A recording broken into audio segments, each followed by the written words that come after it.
I just wanted to alert everyone that we are recording. We just have pushed record, Aubrey, and we'll go ahead and get started. So I'd like to welcome all of the Crisis to Connection Imperative stakeholders to our July quarterly meeting. As you know, the purpose of this meeting is to come together and share the progress of the work, have some learning and discovery opportunities, and to share resources, connections, thoughts, and lessons learned. I want to first thank every community stakeholder for their hard work and continued commitment to creating a culture and climate in Detroit and Wayne County where Black boys can live their dreams. Each of you is to be commended for going on this journey of exploration, learning, and systems change. This work is not for the faint of heart. It's fluid, it's frenetic, and quite frankly, it's hard. Crisis to Connection is not a program, initiative, or a project. We're very intentional about naming it and branding it an imperative because it speaks to the urgency and the importance of the work. So if you hear someone calling it an initiative, program, or project, make sure that you collect $1 from them so we can put it in the celebration pot. We want to make sure that we are all using the same language when talking about the imperative. So seriously, make no mistake about it, this is a marathon and a journey, not a sprint. We won't get there in a year.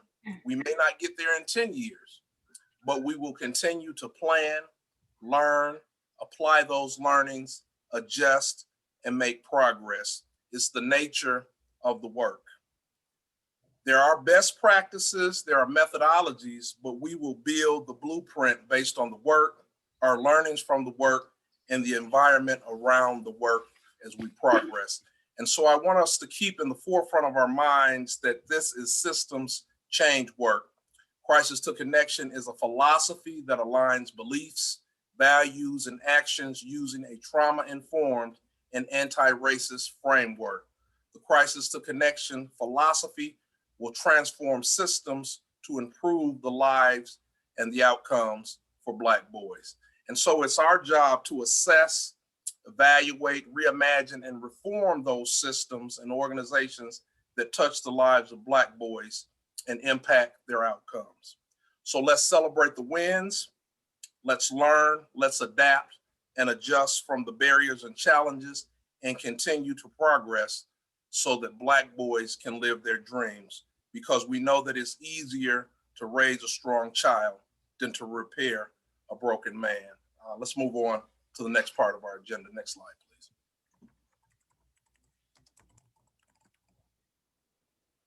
So we'll be going over an organizational chart. We'll be having some updates and report outs. We'll be talking about the strategic planning process, and then we're going to have a focus group presentation by Emergence Collective.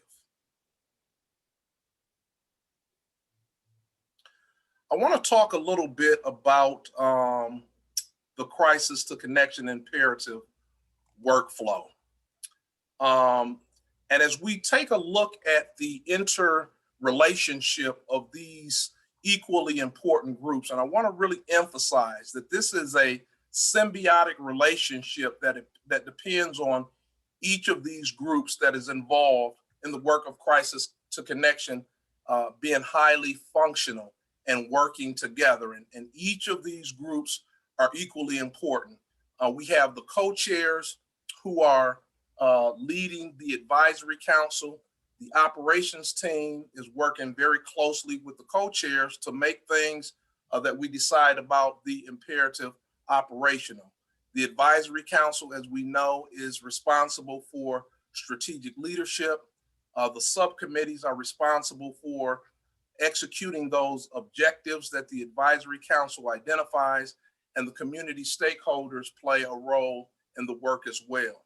Also, our think tanks, our discovery groups, and our partners inform the advisory council and the strategic plan, and also the operations team. So I really want everyone to understand that this is a symbiotic relationship, and it's going to take all of us and all of the groups equally important to make sure that the work of Crisis to Connection is moving forward smoothly. So I really just wanted to give you an idea about how we see all of these groups working together to help Black boys live their dreams. Next slide, please. So let's talk about the updates from the operations team, which consists of myself, Aubrey, Carlin, and Laura. So we have are really excited to let you know that we are continually seeking and have received additional grant dollars from the Hearst Foundation and from the Bomber Group to support the imperative over the next 3 years. We know that this work is going to be community-based work, but it's going to take dollars to be able to impact and affect these changes to these systems and these organizations that we're seeking to change. And so we're really excited that we've been able to acquire additional funding to support the imperative over the next 3 years. We've also launched our information sessions that take place twice monthly. The information sessions are meant to engage the community and tell the community specifically how they can get involved. They take place on the first Wednesday of each month at 9:30 a.m. and on the third Tuesday of each month at 2 p.m. And all members of the community are welcome to attend those information sessions. There is a flyer located on the TCC website where people can register for those information sessions. So as an ambassador of the Crisis to Connection imperative, if you have someone who is interested in being involved in the work and they want to learn more about the work, there are 2 opportunities a month where Aubrey and I do an hour-long presentation on the work, how to get involved in the work in those information sessions. And we would really appreciate everyone guiding people to that website and those who want to get involved attending those information sessions. We've also engaged with Emergence Collective to facilitate focus groups. Once again, this is a community-based imperative. The community will be heavily involved in informing the work, heavily involved in executing the work. And so we want to make sure that we know at the core of the work is Black boys and how they experience these systems. And so we want to make sure that we're getting firsthand information and knowledge of how Black boys are experiencing these systems and what are the barriers, what are the wins to these systems, and what are the challenges to these systems. We've also created a marketing plan. In the month of August, you're going to see various billboards, 4 billboards to be exact, around the city of Detroit, 2 on the east side and 2 on the west side, to start to once again engage the community and bring about more awareness about Crisis to Connection. And so we're excited about being able to begin to spend some of the dollars on marketing, awareness, and engagement in the community as well. And then I'm also excited about us continuing to be informed about the learning of the work, really using the learning to integrate what we have learned into the structure of the work, our best thinking based on what we know at this point to inform the work moving forward, understanding and being comfortable in sitting in the space that we know what we know when we know it.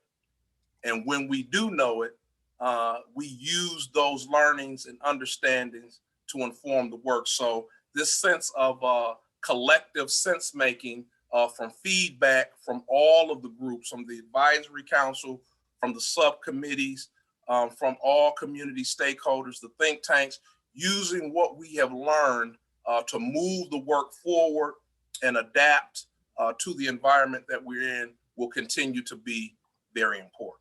So thank you.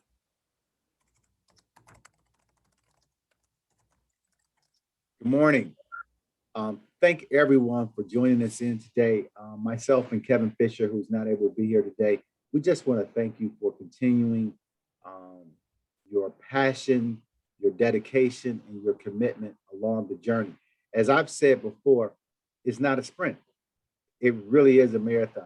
And each and every day we wake up and see the challenges that we're faced with, we really recognize that it's a marathon if we're going to make the changes that we want to do.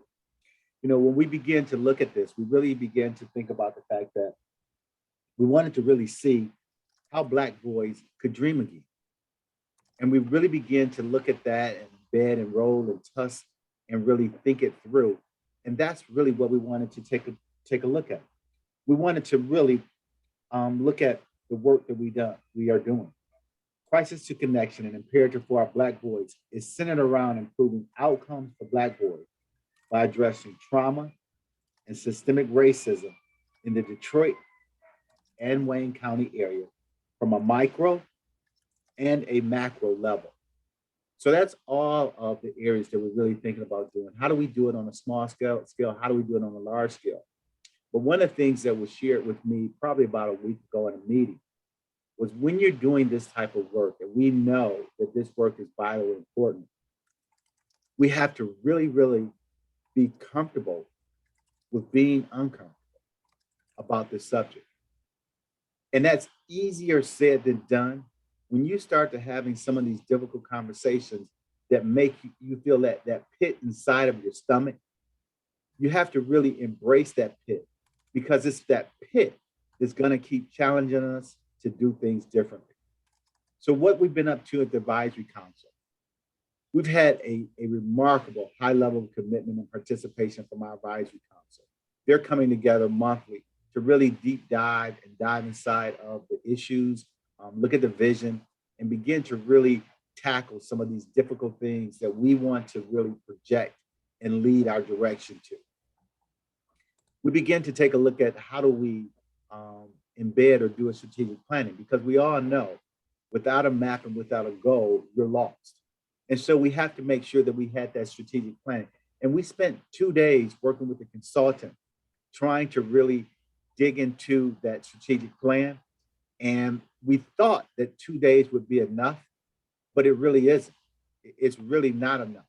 It's just enough to really begin the process with our appetite and really begin to ask ourselves some real deep questions. And those deep questions have to do with, first of all, ensuring that the trauma-informed and anti-racism framework remains the focal point of our strategic plan. And I want to repeat that because I think that those words are really powerful.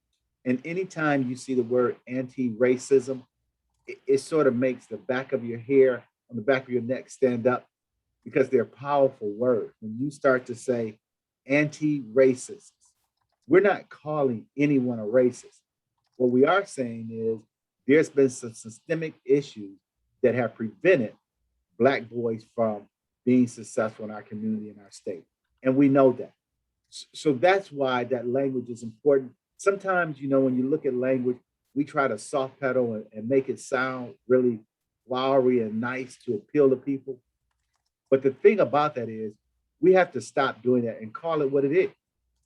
It's some systemic issues that have prevented us from moving forward.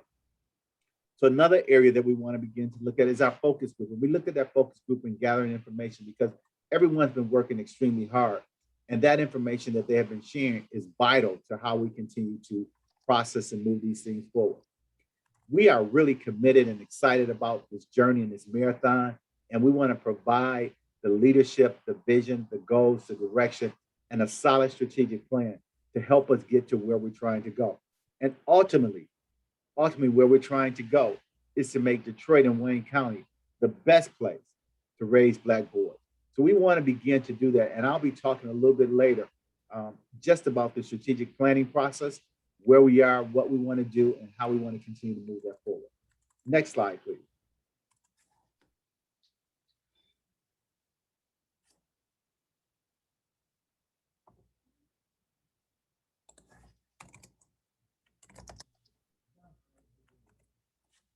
Cheryl, this is your slide. If you can see the screen. I can. Yes. I didn't know if George was going to continue. Good morning, everyone. My name is Cheryl Weir, and I'm a volunteer, actually. I don't have a particular organization, but I've been volunteering with the Children's Center for the better part of 5 years, I believe now, and I'm really excited to be a part of this imperative.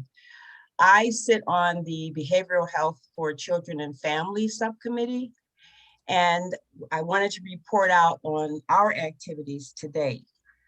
Like all the other committees, we are tasked with understanding what's being done to address issues in the particular subcommittee topic area and to look for organizations that specialize in addressing those things.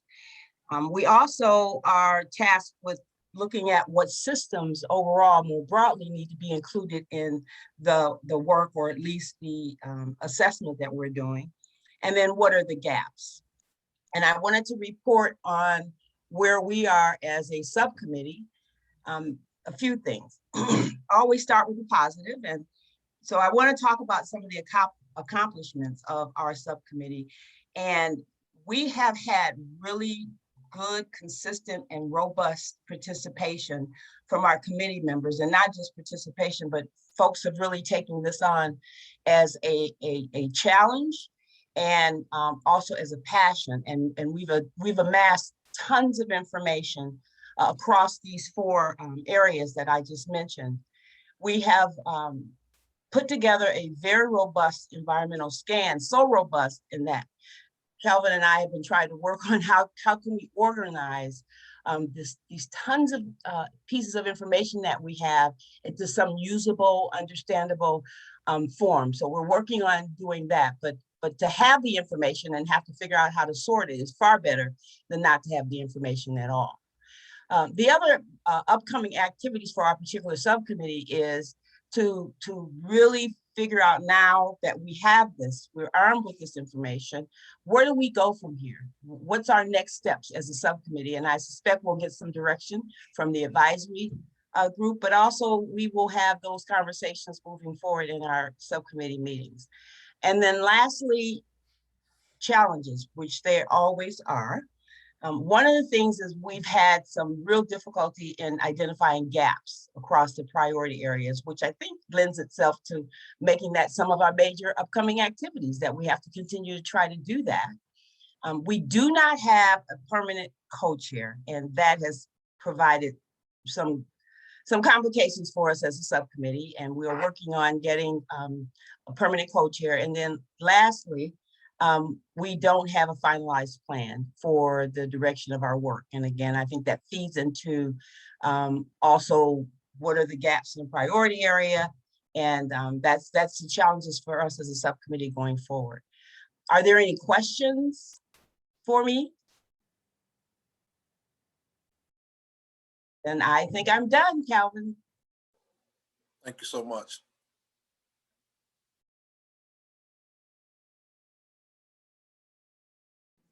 Hello, my name is Jordan Walker. I guess you could say I'm somewhat of a volunteer as well with the Children's Center, former intern. I used to work for the city of Detroit for a couple of years as well. And I sit on the Access to Coordinated Services subcommittee. So again, as everyone has already pretty much echoed, I just want to say I appreciate the work that you all do in the community and for this effort. So a couple report outs from our committee. The first thing that we wanted to make sure we did was to develop a working definition of what access to coordinated services means. When we first started to gather, we all realized that we all had a different interpretation of what that looked like. And if we felt that we had that, then we could only imagine that how others in the community would receive that, or potential partners would receive that.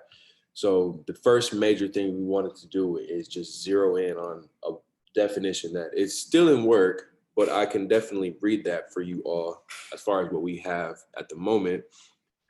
So as far as what are access to coordinated services in this context, the ability of a service provider in Wayne County to effectively assess the needs of a client, which is young Black boys, and their immediate family members that may require communication and support from multiple agencies and organizations.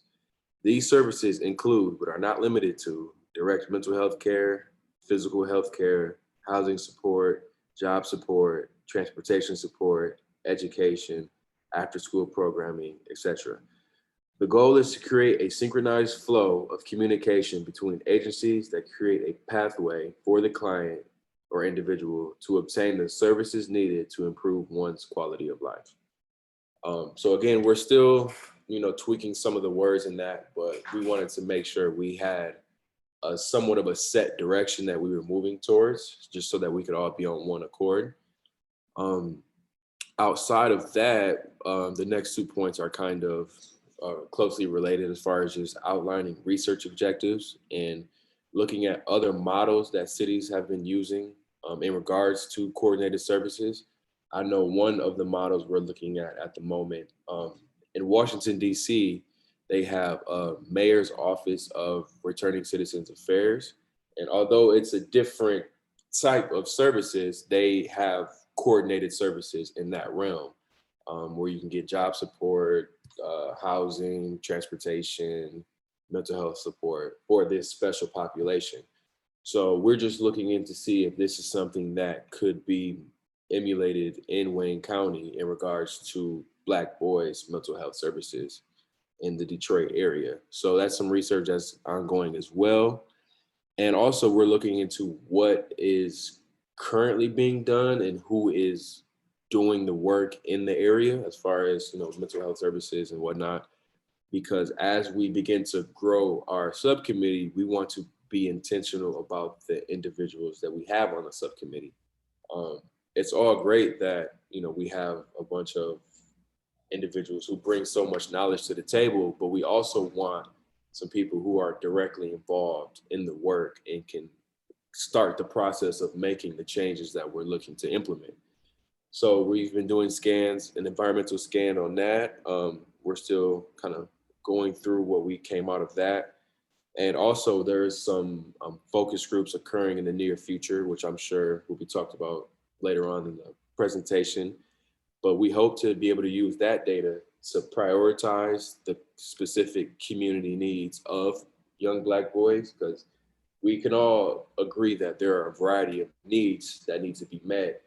So as far as getting this imperative going forward, we kind of need to prioritize what are the most dire needs, just so that we can make efficient use of the resources that we have available at the moment, which there are, which the big thing is money. So we just want to make sure that we can get started sooner rather than later. And one of the major issues we have identified is that although we all pretty much have an understanding of somewhat of an understanding of the organizations in Wayne County and the work that they do, as we are entering this, I don't want to say back end stage of the pandemic, more so just a different stage of the pandemic. The way that service organizations are operating are very different than what they have been before.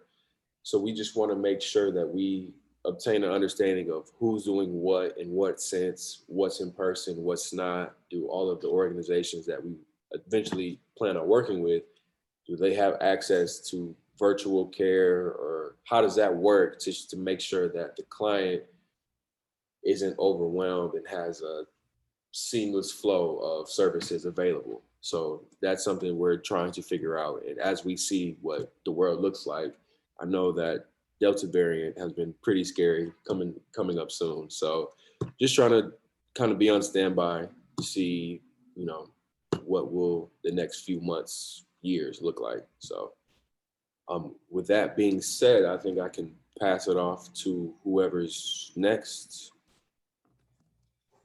That's me.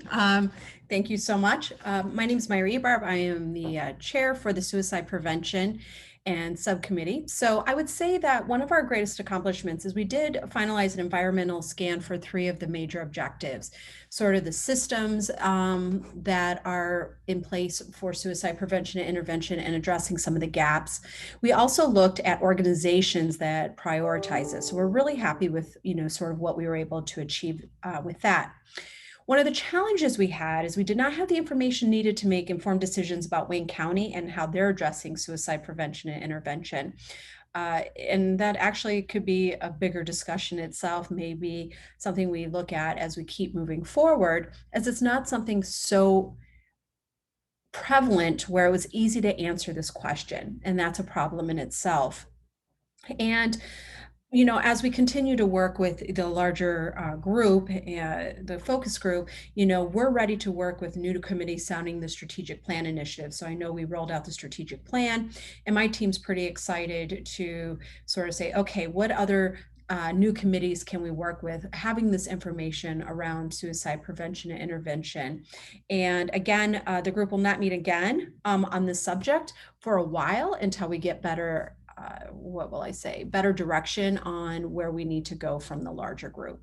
But I would say that one of the strengths of our team was, one, we have such a strong group that has a wealth of knowledge around suicide prevention and intervention. And I will say, if there's anything we got from that, it is a very strong resource center with them and their outreach that they're able to do.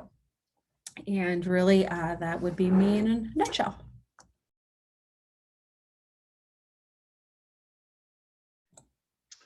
Good morning, everyone. My name is William Weir, co-chair of the Trauma Awareness Committee. Internal organization work happening around trauma. Our research has found that there are a lot of organizations that are doing things, but not really on the systemic or macro level. Some of the major gaps in trauma awareness we found was, again, that level where people are not working, the education system, which I think is very, very important, because this is where a lot of our kids are being punished for the trauma that they bring into the classroom, be it for behavior or be it in their educational achievement. We also said the criminal justice system, public health system, faith-based systems, community organizations, child welfare courts, government, corporations and foundations, community mental health organizations. And even though the Michigan Department of Health and Human Services has a very good trauma program, it is not being widely used. And if anybody wants to check it out, you could see that they have a very good program. It's just not being widely used. Major gaps in trauma awareness, addressing resiliency in the conversation about trauma. And we talked about we have to be very careful with using that word resiliency, because on one hand, you could say our kids can get through anything, but all resiliency is not good resiliency. Some of the ways that our boys cope with trauma is not very healthy for them. Trauma-informed care specific to the experience of Black boys, we need to, it's really it's almost non-existent. We know a lot of things, how trauma affects our kids, but we have not come up with, or there is not a system that specifically addresses how it impacts our kids. Another major gap is a working definition for what is trauma. What is trauma-informed care? There is no universal definition, which is something that I hope that we can collectively come up with to use in our work. And just the need for increased public awareness. I applaud Calvin for what he was saying about the billboards that are about to come up. They will generate more conversation around it. And our group is we're reaching out to a few organizations too that deal with kids, like recreation centers, Detroit PAL, and working closely with DPSCD to begin with. So that's about it in a nutshell for me. Thank you.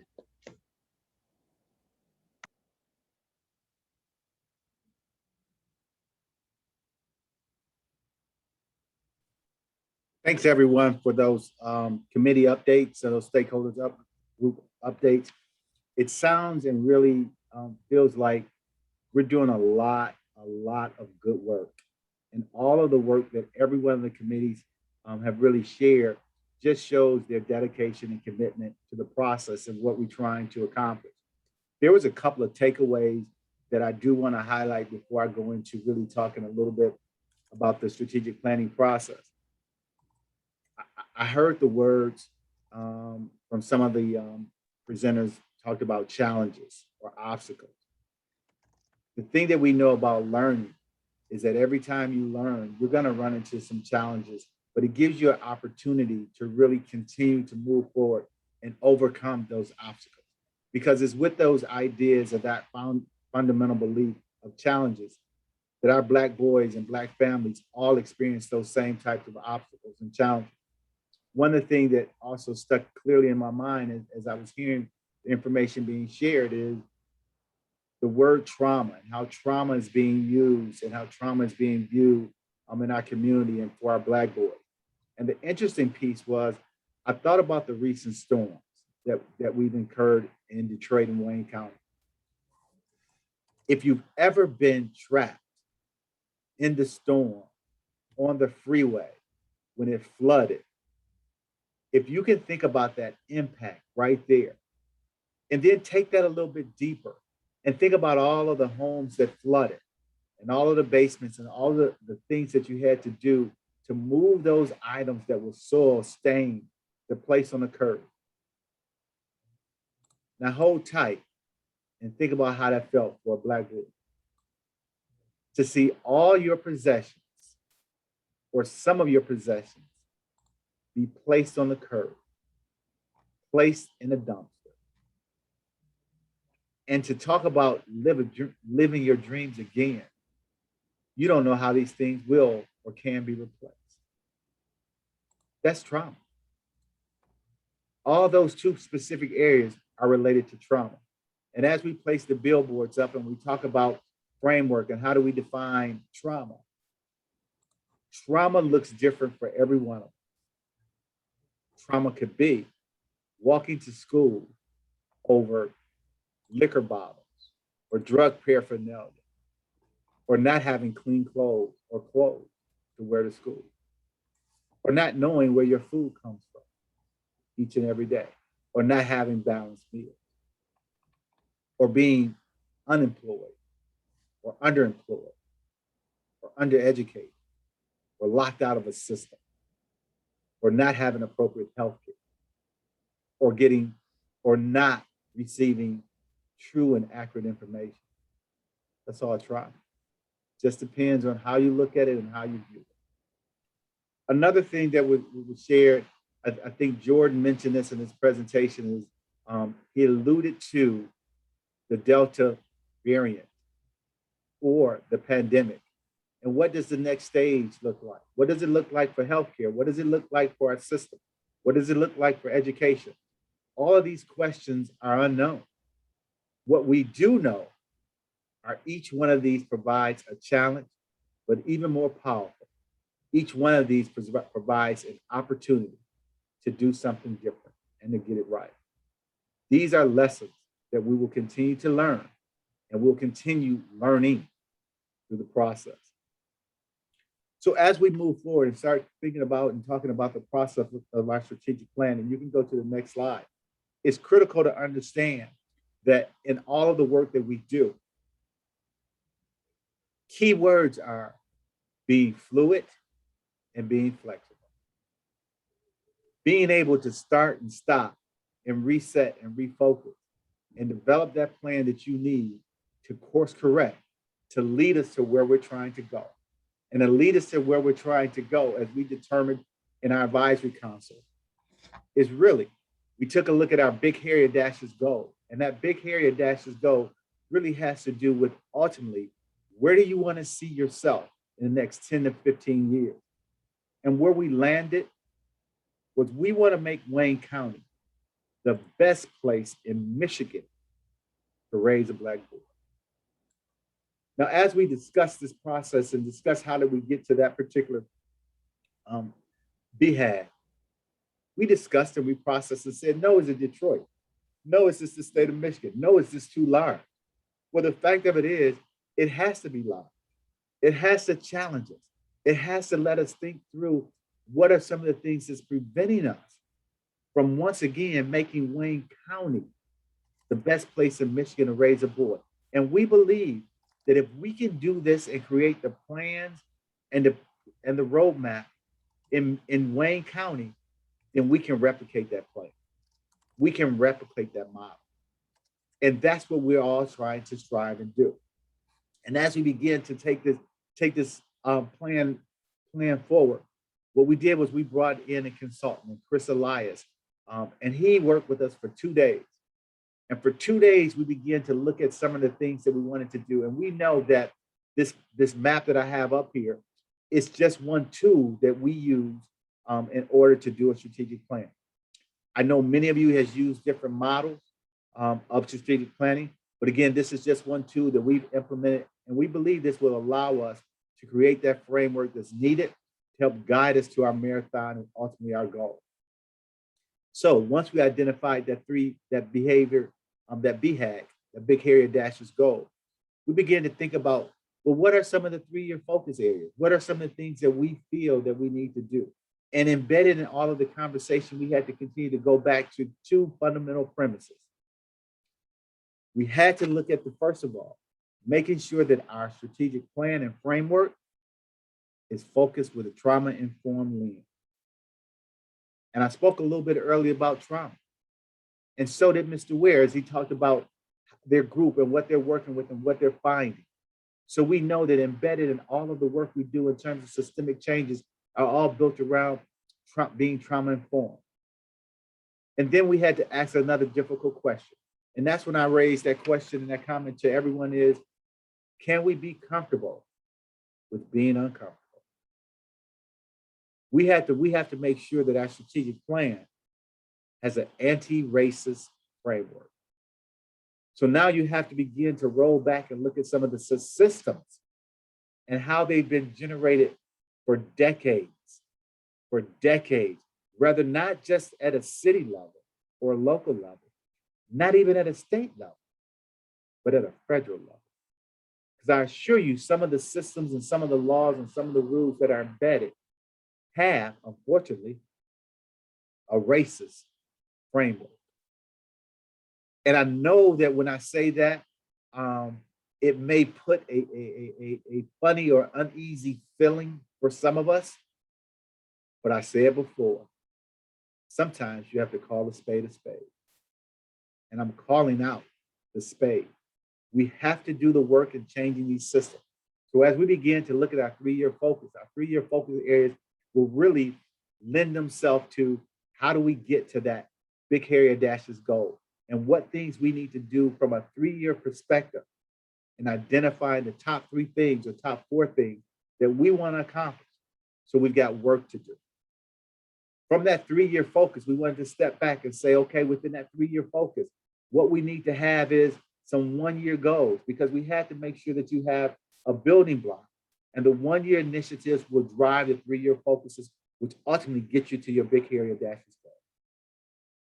But just like everything else, you can't complete your 1-year initiatives until you have another level. And we call that level our rocks. And what rocks are designed to do is really take a look at what are the most important things that are occurring within your system within that 90-day framework. And those are rocks. And the rocks have to feed back again into your 1-year initiatives, your 3-year focuses, and your Big Hairy Audacious goal. And I'll give you an example of what could be a rock. One of the things that we all are faced with is the systemic changes related to COVID or the Delta variant. So the goal or a rock could really be looked at, how does the next 90 days of the variant or COVID impact service delivery? and what things can we ensure for access to services. Now, if we start thinking about accesses to services, it feeds into what we will create as a 3-year focus, which ultimately, if we can get this right, is going to take us right back to the top. But everything we do has to be done with that lens and that framework. So what we decided to do is the 2 days was truly not enough time to really put together an elaborate plan that is filled with structure, addresses our initiatives, addresses our focuses, and allows us to move this plan forward. So we'll be coming back together as an advisory group to talk about that plan and talk about reset. Or as I said earlier, not necessarily lessons learned, but lessons that we're learning along the journey, along the marathon. Doesn't mean that we got anything wrong. What it means is exactly did what it was supposed to do, is help us think, help us recreate, and help us to address those uncomfortable conversations that we have about the work. Because truly, if the conversations or the topic of the work was easy, we would have solved this a long time ago. And you can look at the data. You can slice the data any way you want to. What the data strictly says is we are failing our Black boys in Detroit and Wayne County. And I'm going to say that boldly. We are failing our Black boys and kids in Detroit and Wayne County. And we know it. And that's what brought us all here.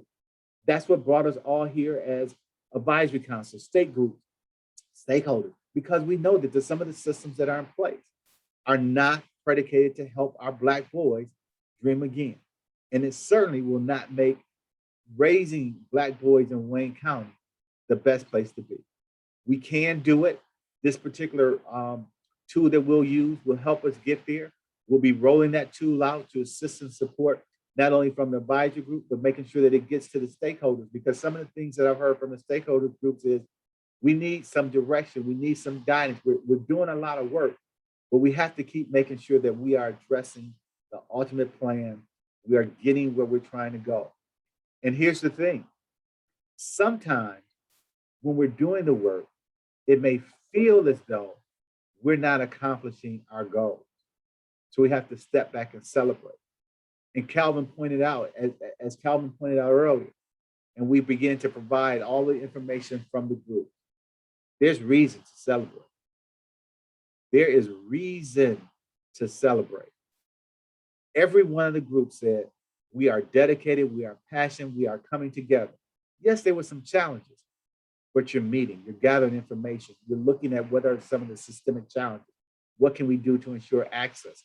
How do we define trauma? How do we define and move issues that's related to helping our kids be successful?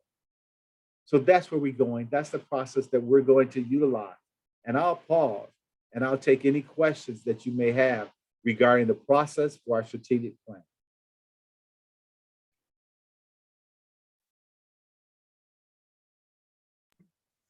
I don't have a question, Mr. Nguyen, but it's very encouraging to hear you speak the way you just spoke.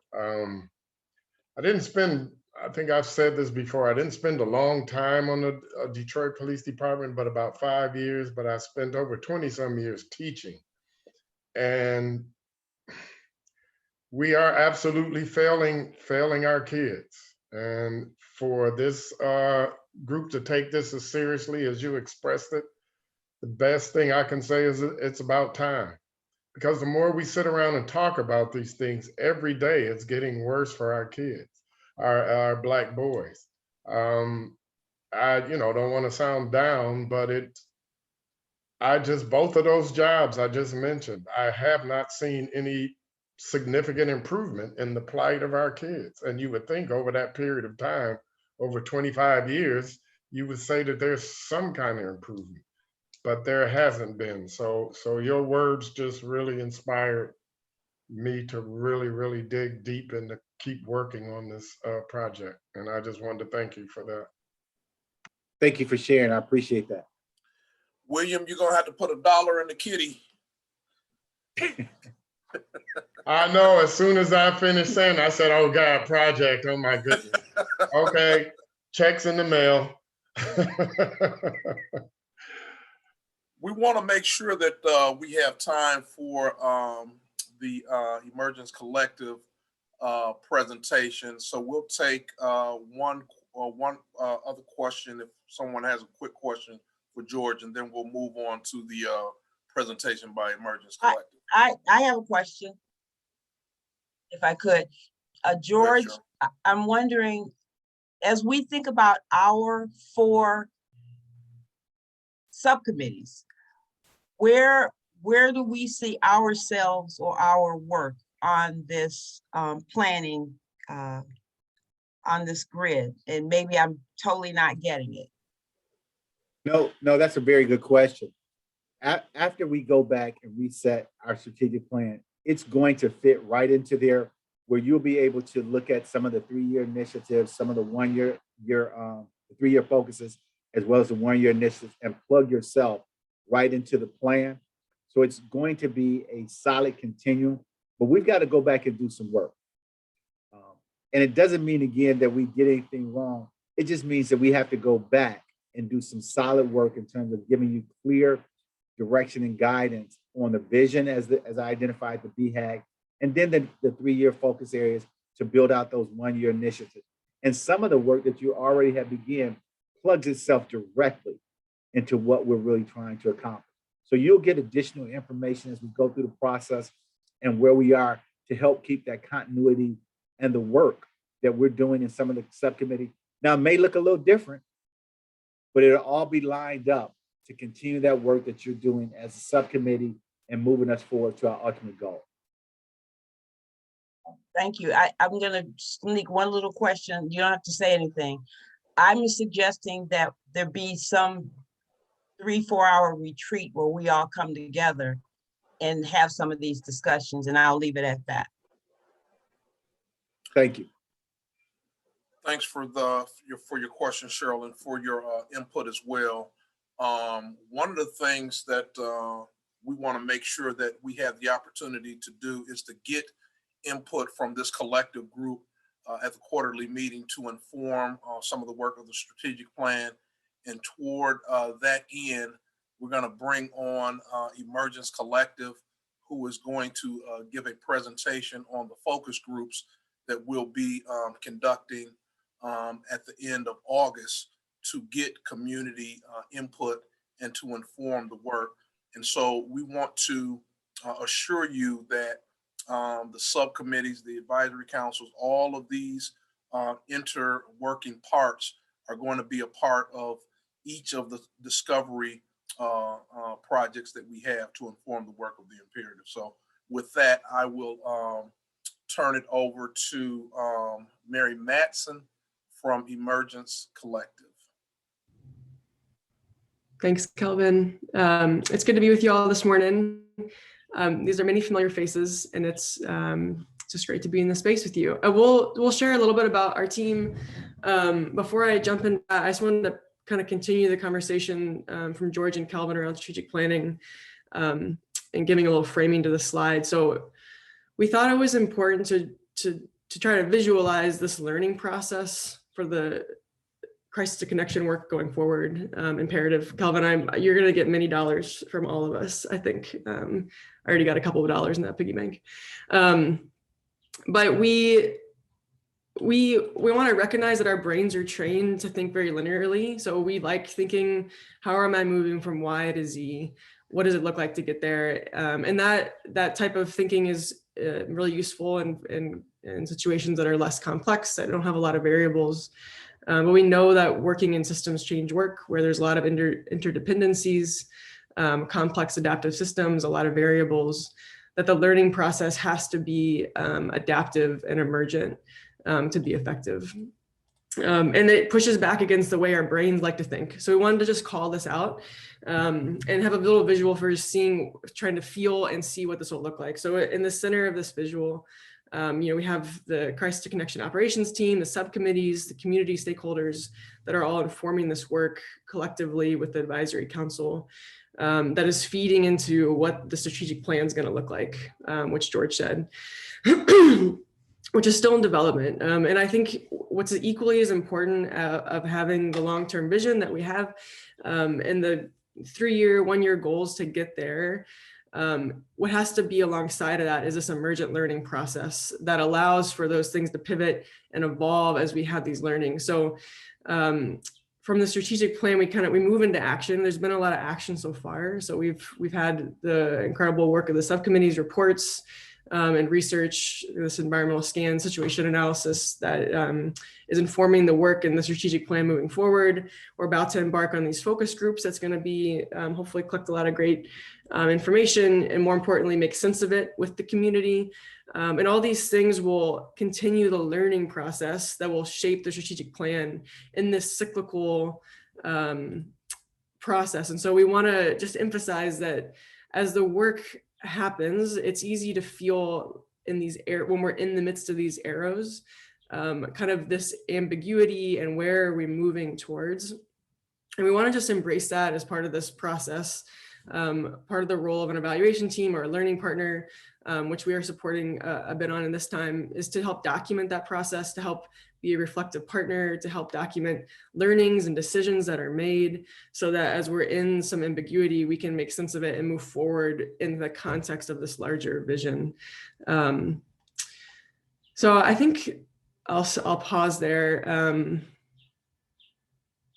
Yeah, any questions or reflections on this learning process? Is this resonating with anyone, a feeling the cyclical rather than linear process? I'm curious to hear from folks.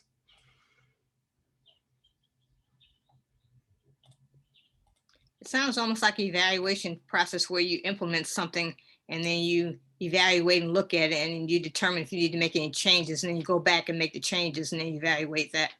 So it sounds similar to like when you're evaluating a program. This is an imperative that we're working on, but it sounds very similar. We constantly reviewing what we're doing and to see if we need to make any tweaks or any changes anywhere, if we need to bring in any new partners or make some modifications. So I can see why it would be cyclical, because it shouldn't be linear, because that means that you never go back and reflect on what you may have done in the past and if it worked or if it was effective or not. That's my take on this learning process. Yeah, well, so Lamina, thanks for that. Yep, 100%. And as George and Kelvin said, it's not static. We're not in a static process. If it was linear and easy to know what the journey was to get from Y to Z, it would have taken place already. And I love how you said, George, we have what we need to start, and then we're in this learning process to continue this movement going. William, were you going to say something? Oh, no, I was just going to say, I think George said earlier about it being fluid and reflective. So that's what I get out of this, that it's very fluid. It can change as we reflect on a lot of things. Information comes from all of these different groups, so it has room to grow. So that's what I like about it. Yeah. Thanks for that, William. Yep, totally love that reflection. And I just want to, as you said that, William, I want to just acknowledge all the work that's taken place thus far. I think sometimes when we're in this iterative process and we're shifting and moving and things are evolving, we can look back and say, well, how does that line draw, the thread draw into where we are now? And I want to just iterate that the work that has been done by the subcommittees is informing these next steps, as well as what we'll learn from the focus groups. And so that work is so important, and we'll just continue to build on the work moving forward and what the strategic plan continues to look like and evolve into. Sonia, I'm just seeing your chats or your comment in the chat. Let me read this. Yeah, great question. Well, so we'll dive into what our team is doing. Aubrey, do you want to stop sharing your screen and I can share mine? Yep. Do you need to be made a co-host to share your screen? I think so. Or you can share the slide deck that you have from us if you want. Kelvin, can you make Mary a co-host? I can't. I don't have the ability to do that. On Zoom, you don't have to be a co-host. You just need to enable participant sharing under the sharing. If you go to the share screen setting.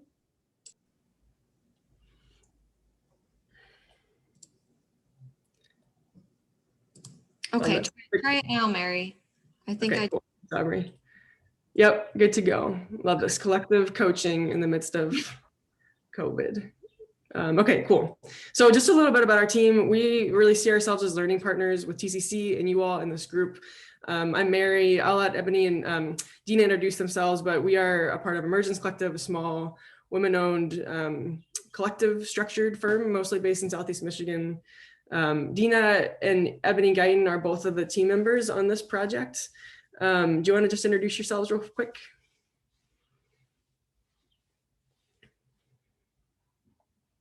Yep, sorry, I was on mute. Hello, everyone. I'm Ebony Guyton. I'm so happy to be a part of this imperative. I come from a public health, community health background, and I'm a new consultant with Emergence Collective. And again, just really happy to be a part of this, this work. Hi, everyone. I'm Dina, and I am currently getting my Master's of Social Work degree, and my field placement is with Emergence Collective. So I'm also really happy to be here and be a part of this work. Yeah, thanks, you too. My heart is especially with the Children's Center. Before moving full-time with Emergence Collective, I was here for 3 years and got to see part of this work as it was in its infant stages. So it's really fun to be back and being partners with you all here. So just a little bit about us. Our team comes from a variety of backgrounds, both lived experiences and professional backgrounds. Like Ebony said, our background is in public health. Many of us are social workers, macro social workers, but also have environmental justice, human-centered design background. So we are a collaborative team that thinks critically about how equity and justice should be informing all of our work and grounding us in the work that we do. So a little bit about our approach, and some of what was so exciting about partnering with the Children's Center is the shared values and alignment and vision of how to approach this work together. We do a lot of evaluation work, and we recognize that folks have different associations with the word evaluation, which we want to recognize. We approach evaluation not with a measuring stick, but with a magnifying glass. We see ourselves as learning partners, reflective partners wanting to ask helpful questions, documenting the process. So we see kind of evaluation should be in service of equity and justice. And as we are partnering with organizations and imperatives like this one to create community and organizational impact, our role in that is to help build and cultivate this culture of learning. So as we collect data, as we're pulling in voices from stakeholders, gathering information, and then bringing it back to the community to make sense of it, it's all about creating this culture of learning so that we can continue this learning process that we talked about a couple minutes ago. Getting to our shared values with the Children's Center, something that when we started Emergence Collective, we wanted to see evaluation as being birthed in the community, led and informed by the community. There's lots of different ways that can take place. We are really excited that this work is kind of living in this empower and collaborating columns, as you can see here. We see you as the experts, we see the community as the experts in this work, and get to be kind of folks in the background that are documenting the process, documenting learnings, bringing it back to the community to make sense of what we're learning and using that to make decisions and inform the work moving forward. So I just wanted to reiterate that because of the shared alignment and because that is just the heartbeat of this work is really being embedded in the community, that we're really excited about that. Okay, we talked a little bit about this learning process. We'll circle back to this in a minute, but just wanted to reiterate that we'll continue to state the ambiguity, and part of our role is documenting the process and trying to wade through the ambiguity with as much intentionality and reflective thoughtfulness as possible. So we enjoy being in that space and find ourselves kind of drawn to that in this type of work. So what are we doing here? As Calvin and George mentioned, Crisis to Connection was thinking about taking a step back. So there's been a lot of work that has been done, but how can we really listen to the folks who this work is intended to impact the most? So Black boys and men is where this is geared, and how can we say, how are they envisioning the future? How are they envisioning and seeing and perceiving the barriers and challenges to this work? and how can we use how they're thinking about this as a way to really inform the work moving forward. So our group is helping to facilitate these groups. We get to work with two great community members who will be actually facilitating the groups, but we are currently in the process of developing the protocol for the focus groups. Ebony will talk a little bit about what that's going to look like. We're helping to train the facilitators. The focus groups will take place in August. And then most importantly, after our team does some initial data analysis, we'll bring back all this information to this group in a variety of ways. We're envisioning likely meeting with the different subcommittees, the operations group. Kelvin and Aubrey will talk a little bit more about those incident dates for when these data interpretation sessions will be. But we'll bring back this information and have kind of a data party, as we like to call it, data interpretation, community conversation, whatever you'd like to call it, but to make sense of this. So here's what we're hearing from those folks who are closest to the heart of this work. What are they seeing as the future? What are they seeing as barriers and challenges? And how does that inform the strategic plan moving forward? How does that inform our next steps and our overarching vision, the strategic plan for this work? So this is our timeline for the focus groups and the data interpretation sessions. And I'm going to hand it over to Ebony to talk a little bit more about what will be the focus of these focus groups. Thanks, Mary. So as she said, yeah, we're in the process of building out this focus group protocol. So right now, the learning objectives, we really wanted them to center around capturing how Black boys and Black men envision their future. So the focus groups are structured in the way that we ask questions around their future and what their dreams are, what their goals are, and more specifically, how those systems and what resources are needed to support them in achieving these dreams and goals, and what's needed to get them there. And then we'll transition into understanding what some of those barriers are, understanding what's preventing them from achieving their success, how they are, perceived by others, how their barriers are are perceived by others, and how they perceive themselves, and then the challenges that stand in the way to really helping them meet their dreams and their goals. And next we'll look at what resilience looks like for them. What are the factors that are contributing to their resilience? Who are the people in their lives that are helping them, address some of those barriers and overcome some of those things? And most importantly, really understanding, what are they doing right now to survive in their current system? What techniques are they using to thrive? So we're hosting two groups or multiple groups, I should say, with both young boys and Black men to capture some of these things around dreaming and barriers and resilience. Next slide, Mary. So the next thing we want to do is we want to do a collective visioning activity where we can get some feedback from you, and also you get an opportunity to see what some of these questions look like. So if you have your phone, you can scan the QR code and go to menti.com, or if you have the ability to maybe open up a new browser, so type in menti.com and use the code. And I'll give you a few minutes to do that.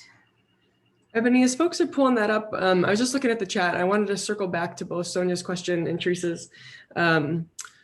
So just a quick comment, Sonia. I think it's a great question. How will we know if we're making progress? Basically, how will you know if we're achieving results? There isn't a formal evaluation plan in place. There's been a lot of discussion about what that might look like.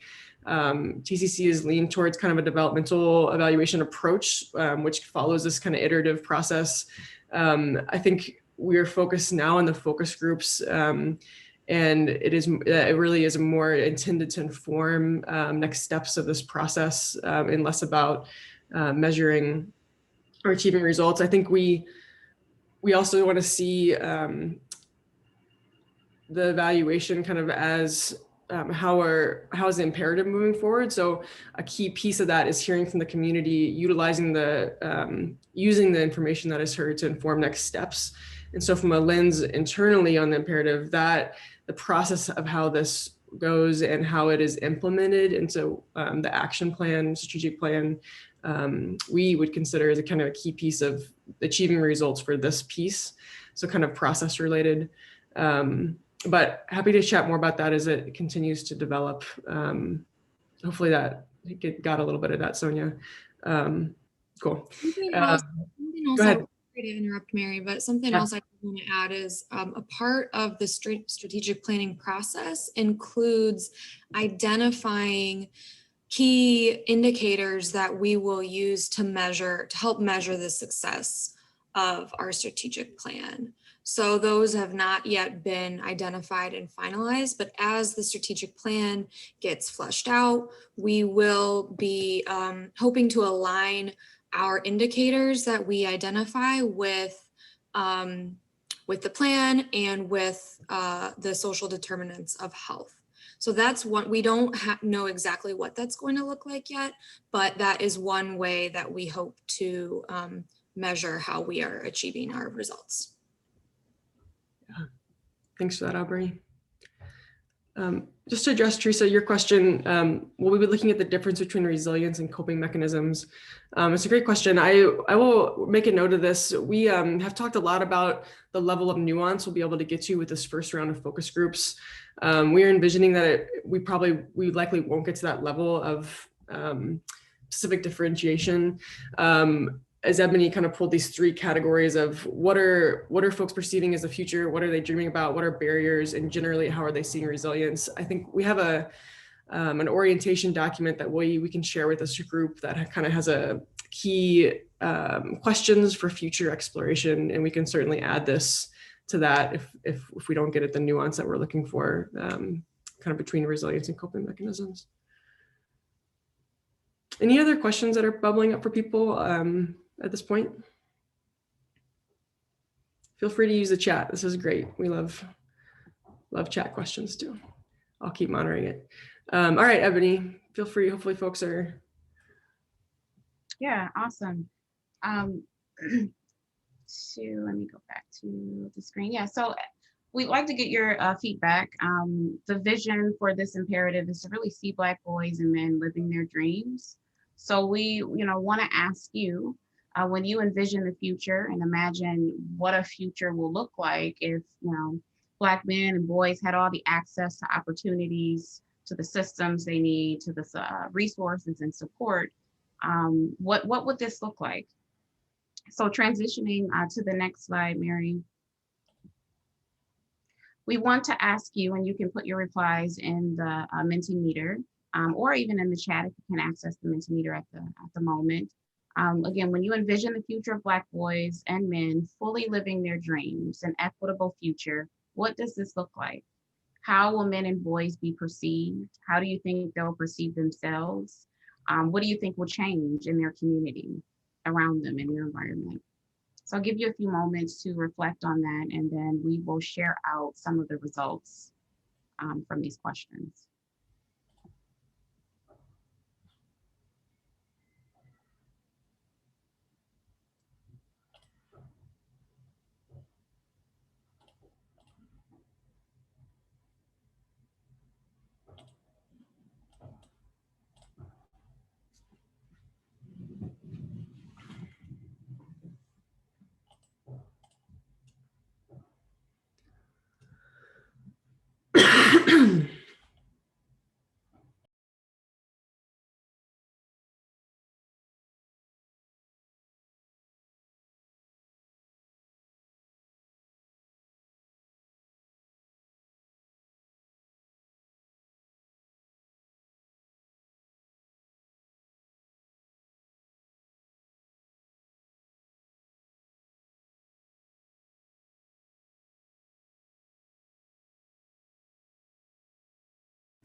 Awesome. It looks like we're getting some great responses. I'll give it just maybe another minute or so for everyone to put in their feedback.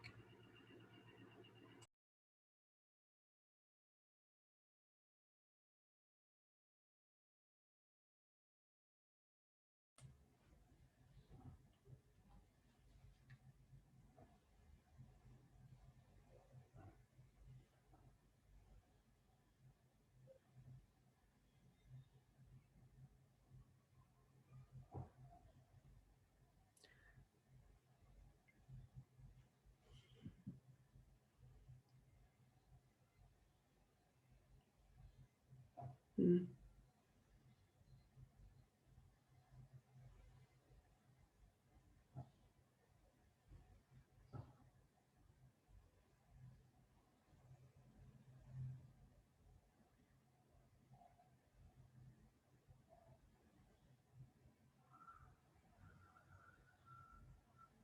Mm.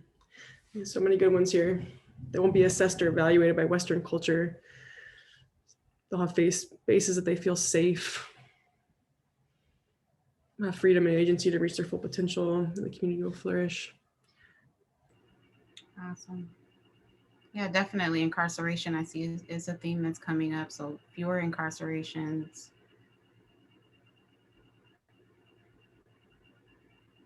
Absolutely great. This is great feedback.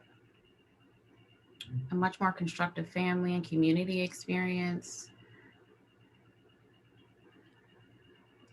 Black boys and men are able to walk and play outside without being feared. They aren't being murdered by police. Absolutely. Absolutely. So want to uplift what William wrote in the chat, a feeling of hopefulness that they have control in determining their future, confidence in themselves, that they are, that their lives matter, that their culture matters.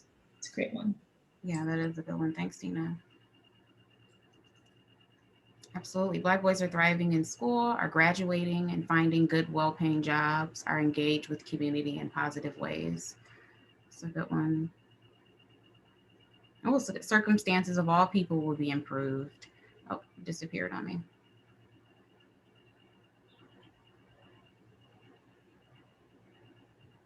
Again, focusing on fewer incarcerations, more homeowners, Black-owned businesses. This is great. This is really great.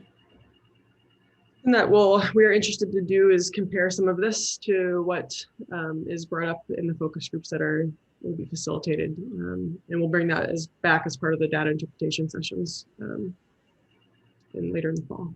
Mm-hmm.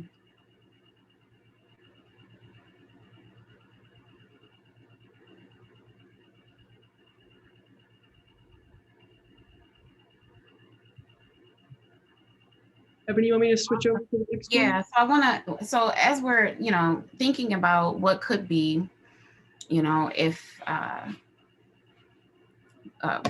they could be living their dreams or resources, what support would be needed, what that looks like. I want to transition to thinking about what some of the barriers are to achieving these dreams.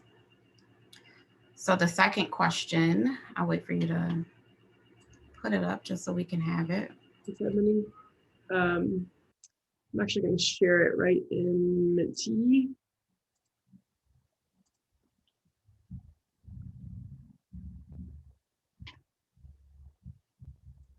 Okay, hopefully folks can see that.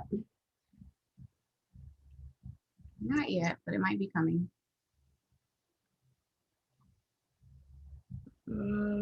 Okay, how about now?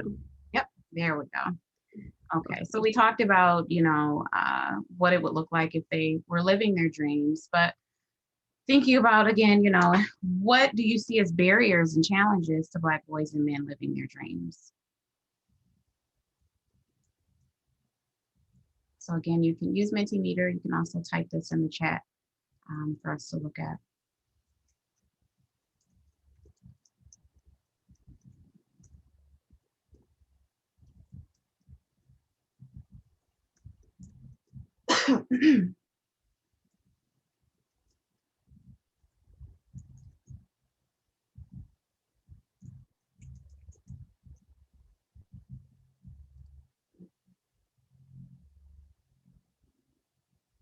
That's a good one. Women determining what success looks like.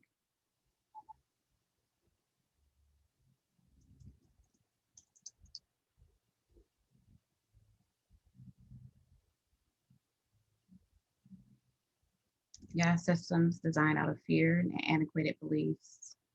Absolutely. Assumptions of capacity.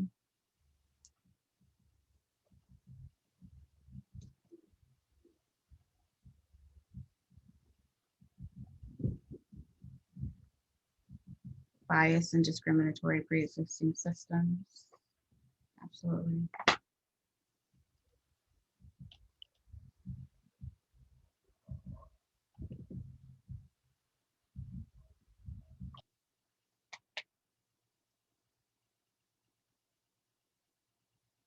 Absolutely. This is a big one, limited representation of Black male success in academia, medicine, and other fields outside of sports and entertainment. Yeah, absolutely.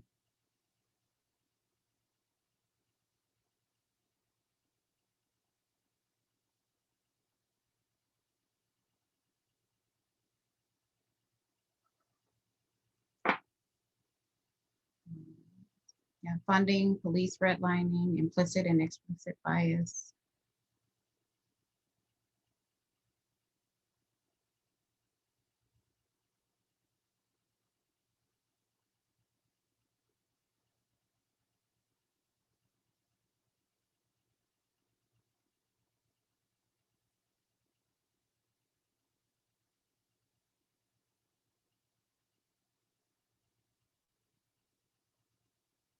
And I'm seeing in the chat from William, a woefully inadequate educational system, a political system that ignores the systemic barriers they produce. Absolutely.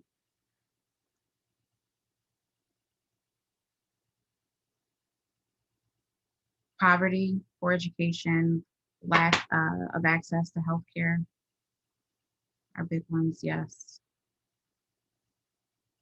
I'm seeing answers around, replies around a lot of systems.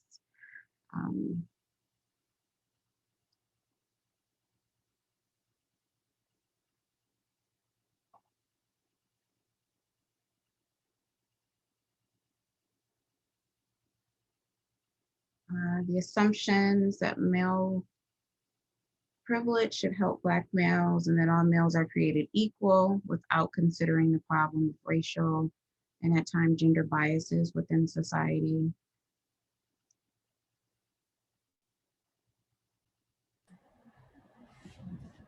So these are all great and complex issues.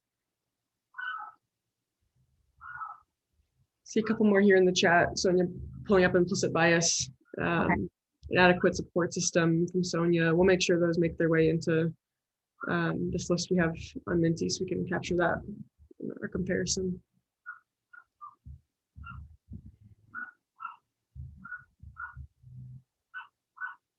Feel free to keep entering things in. It won't close. So if you have some more things that you're want to add in, feel free to keep going. Yeah, absolutely. As Mary mentioned, we're going to use some of this information just to compare it to some of the feedback that we're getting and receiving, we'll get and receive in the focus groups. So thank you for doing that activity. It's really helpful to get a sense of, where you're at and how you're perceiving some of these questions before we take it out and test it with some of young Black men and boys. So want to talk through quickly what the next steps are for this evaluation process.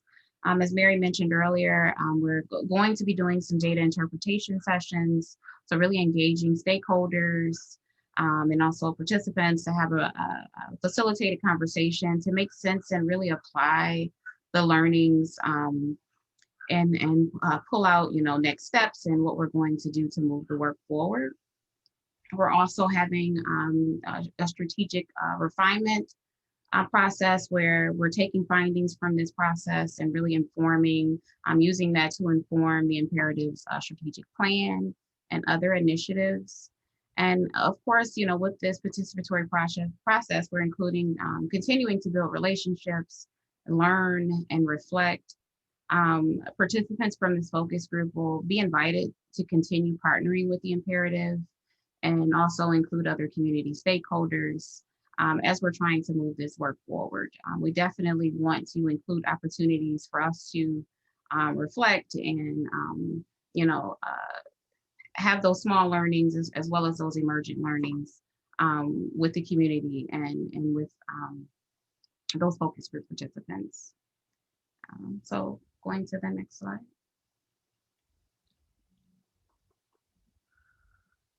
Yeah, thanks, Ebony. Yeah, we see this process as relational. We fully, Teresa, I loved your question and thoughts there. Feel free to reach out. We'll be continuing this kind of testing and developing the protocol in the next couple of weeks. But we are happy to chat with you if there's questions that arise. Feel free to reach out. And I'll pause there and pitch it back over to the TCC team. We're also happy to answer questions, but no, you all might want to leave some space for questions for you all as well. So. Thanks so much, Mary, to Mary and her team. We want to open the floor for a couple of direct questions for Mary and her team with respect to the focus groups.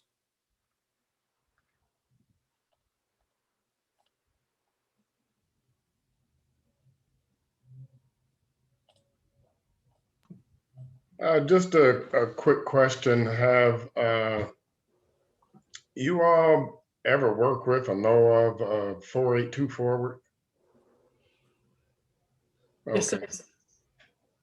Not worked with, aware of the work, and yes, the great work that is happening. Ebony, someone else is going to chime in there. I've worked with them in other capacities, like with my work with Brilliant Detroit and some other things, but not with Emergence Collective. But I am very aware of the work that they do in the community, and there have been, aware. Okay. I work with them a lot. In fact, I'm on the trauma committee with them, so I can just see, partnership with this whole thing with them. Mm-hmm. Awesome. So we have about 6 minutes left. Are there any more questions for the Emergence Collective group?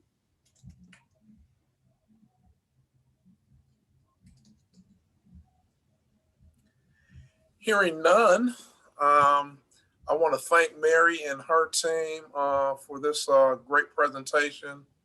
One of the things that we really want to focus on is making sure that we have input from each of our groups, the advisory council, the subcommittees, the think tanks. I think this is a great opportunity to engage in some discovery activities. These meetings are, as well as some other spaces that we'll be utilizing all of our groups to engage in discovery activities. We want to remind everyone that our next quarterly meeting will be October the 20th, once again from 10 a.m. to 11:30 a.m. We want to have you continue to document your hours for supporting the work of Crisis to Connection by completing the TCC volunteer form, and always give you the opportunity to share your feedback on what you'd like to see at future quarterly meetings. This is our time to all get together collectively to move the work forward, and we want to make sure that we are doing that in the very best way possible. One question that came up that I'd like to address during the presentation was whether or not we are using social media as a platform to continue the conversation with Crisis to Connection. And our social media team is doing that as well. We hope to launch our Crisis to Connection webpage in August, the beginning of August, in conjunction with the billboards that we'll have out there to the community, being able to drive people interested in the work to the Crisis to Connection webpage to get more information. Remember that you can also invite them to those information sessions that happen 2 times a month, the first Wednesday of every month from 9:30 to 10:30, and the third Tuesday of every month from 2 to 3. And if there is nothing else for the good of the order, we are going to wrap the meeting up and give you 3 minutes of your day back. I want to thank everyone for their continued commitment and support to make sure that Black boys in Detroit and Wayne County can live their dreams and say, make today great. Thank you.